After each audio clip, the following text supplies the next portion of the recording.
me! Look at me! How dare you! Close your eyes!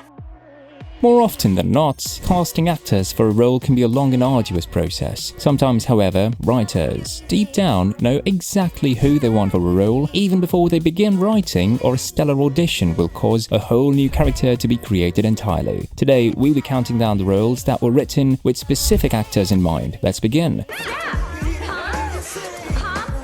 Number 10. Phyllis Smith as Phyllis Lapin in The Office. There is a huge debate that the original series of The Office, which was British, is better than the American, and fans are divided about it, and we won't be able to settle the debate here. But one thing is for sure, that some of the characters were developed later, particularly for the American adaptation, and one of them was the role of Phyllis Lapin. The interesting fact about it is that Phyllis Smith, the actor who played the Phyllis Lapin, was actually working as a casting associate for the show's casting director, Alison Jones, at the time. The creators were so impressed by her readings that they wrote the role of Phyllis Lapin just for her and offered her that role. As you can imagine, they even gave the character the same first name. This role is a soft-spoken but yet blunt and sarcastic saleswoman who tended to disagree all the time with a pompous office manager Michael Scott, played by the incomparable Stephen Carell. The Office die-hard fans, whether British or American, can all agree that Phyllis Lapin is one of the most likable characters in the show, and we cannot imagine anyone else in the role.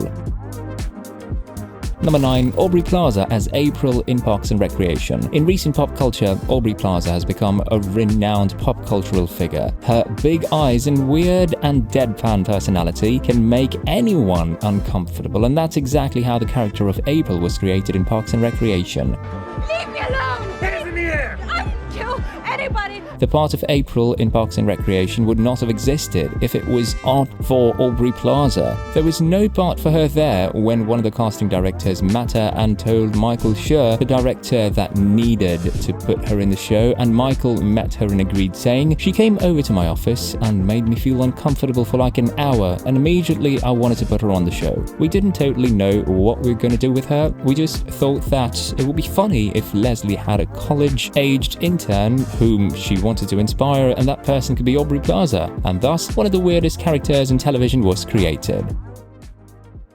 Number 8. Chris Pratt as Andy in Parks and Recreation. It wasn't just Aubrey's character that was created for Parks and Recreation, but Chris Pratt too. Yes, you heard that right. His character Andy was supposed to be quite different from the one we saw. When he auditioned, the writers felt like they had to tweak the character in order to have Chris become one of the main roles, as they had only planned on having Andy stay for a few episodes. Michael Schur explained the decision. We'd originally designed the character of Andy to be there for 6 episodes and then be gone, and was going to wise up and realize he was a loser and get rid of him, but when Pratt auditioned, and we were like, this guy's too funny not to use. The writers then slowly evolved the character to one that's more lovable and sweet, a moron and doofus, but not a bad person. And what Chris Pratt brought to this role made it one of the most memorable, lovable characters of Parks and Rec. The romantic dynamic between April and Andy made this duo a fan favorite. Close your eyes. Number 7. Chris Colfer as Kurt Hummel in Glee. One of the most remembered characters of the musical hit series Glee was Kurt Hummel, beautifully portrayed by Chris Colfer. But did you know that the character of Chris Hummel was not even written in the first place? Chris had actually gone into audition for the role of Artie, but the creators, specifically Ryan Murphy, was so impressed by his audition that he had to put him in the show. Cellophane, Mr. Cellophane, should have been my... Murphy later admitted that he saw a younger himself in Colfer, that he had to create an openly gay and lovable character of Kurt, who was often bullied in high school in the small town of Ohio. Fans often felt that the character of Rachel Berry had taken all the spotlight, but Kurt Hummel quickly became one of the most fan-favorite characters in the show. But also, to add more dynamic to it, he could really sing, and sang some of the most iconic hits of many pop divas. And it doesn't end there. Interestingly, later on, the creators felt that they needed to find the love interest for Kurt, so the character of Blaine, who was played by very talented Darren Criss, was also created. Ryan Murphy gave Kurt and Blaine a very happy ending, and the duo became an LGBTQ+ icon.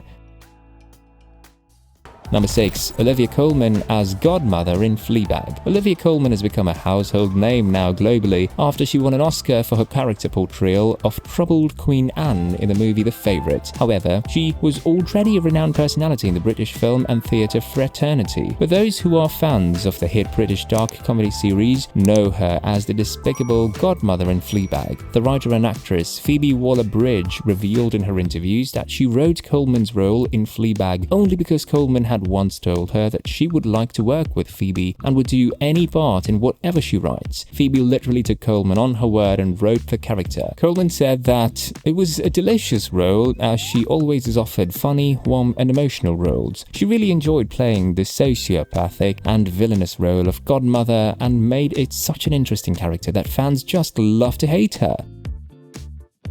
Number 5. Jennifer Coolidge as Tanya McQuoid in The White Lotus. Jennifer Coolidge has had a career spanning over 2 decades, and she's best known for her playing in Stifler's mom in American Pie and her smaller role in Legally Blonde. But as talented as she is, she had not had a huge career jump in the last few years until she was offered to play Tanya McQuoid in The White Lotus. The director, Mike White, when working on the script, wrote the character of Tanya keeping Jennifer in mind, his longtime and dear friend. And in this 2-season dark comedy anthology, Coolidge's character was the only recurring one before the character died tragically and finally in the end of season 2. Coolidge brought so much of her own messy, clueless and funny personality to the role and made it one of the most iconic characters of 2021 till present. She went on to win an Emmy and a Golden Globe for this role and now has been listed in Time's 100 the most influential people of 2023. Late but totally deserving. Number 4. Octavia Spencer as Zelda, The Shape of Water. Academy Award winner Octavia Spencer role in Guillermo del Toro's award-winning movie was actually written for Octavia, and convincing her to play the part was seamless. When she read the script for The Shape of Water, she immediately knew that the film would be magical, and also was sure that she wanted to be a part of it. It was easier for del Toro to cast her, as she was his huge fan already. She explained, "I am a huge Guillermo del Toro fan. I've seen everything he's directed and just about everything is executive produced, and he is an auteur, a true auteur. The first scene when everything is underwater, I said, oh my god, they're gonna do things like this? I want to be a part of this movie." In fact, when the two met to discuss the role, they spoke for 3 hours before even getting to the topic of the film itself. We talk about everything: life, love, and our love of antiques, dieting, everything but the movie. It was clearly an excellent choice for the part, as she brought so much warmth to the character, and the film eventually won 4 Academy Awards including Best Picture and Director. Number 3. Jack Black as Dewey Finn in School of Rock. Jack Black's performance as Dewey Finn is definitely one of the most perfectly cast roles, and that makes a whole lot of sense, seeing as screenwriter Mike White wrote the part and whole film just for Jack. Mike, who also played Ned in the film, spoke about how he came up with the idea for the movie based on Jack's real-life persona, saying, "The whole idea of the movie came after I saw Jack in another movie I wrote called Orange County. He was really funny, but the part was not written for him. And I just kept thinking, there's so many different colors to his comedy than people have seen, at least in terms of the movies he has headlined." Mike White had this image in his head of Black jamming with a bunch of little kids, and while he was kind of afraid of what Paramount version of that could be, he couldn't shake the idea. So he just went and wrote the script. And it's a good thing that Jack was happy to take up the role too, because Mike explained that without him as Dewey Finn, he would not have wanted to continue with the movie, saying he didn't want to do it. "I probably would have thrown the script away. It was so inspired by just knowing him that I wouldn't want to see anyone else do it. What can we?" The movie was a super hit and has garnered a cult fan base, especially the metalheads.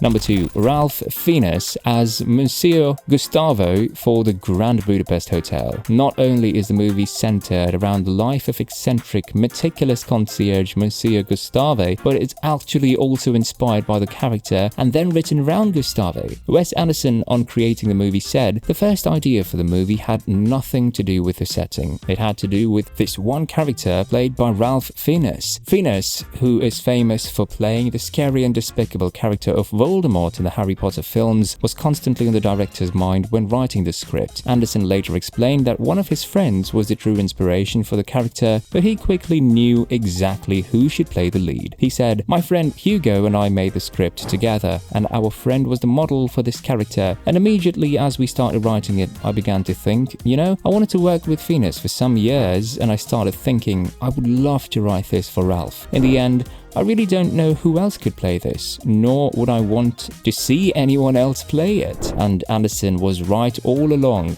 The film was critically acclaimed, setting and Fiennes' portrayal of Monsieur Gustavo in the Grand Budapest Hotel was loved and praised by all. It's now actually very difficult to picture anyone else other than Fiennes in the role.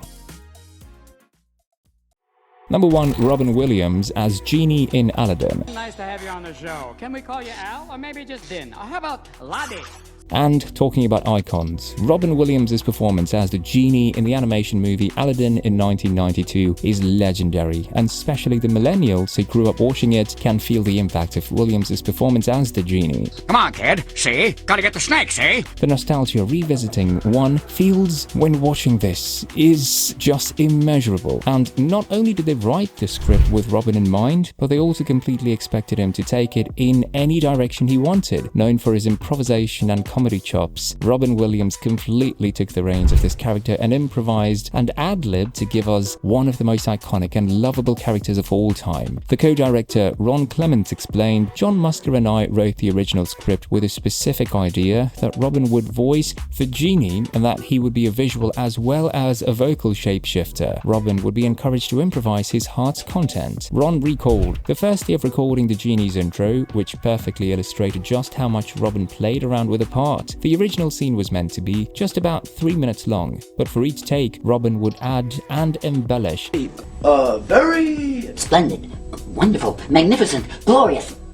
So by the 25th and the last take, the scene had expanded to about 20 minutes long, and Robin just kept coming up with more and more ideas, and he was consistently hilarious. At one point, they even had to remove the genie's lead animator from the recording stage because of his uncontrollable laughter was messing up the take, and the rest is history. You can imagine how Robin embodied the genie, that when Will Smith was offered the same role in the live-action movie 27 years later, Smith was hesitant and initially declined the offer, but took the challenge later on.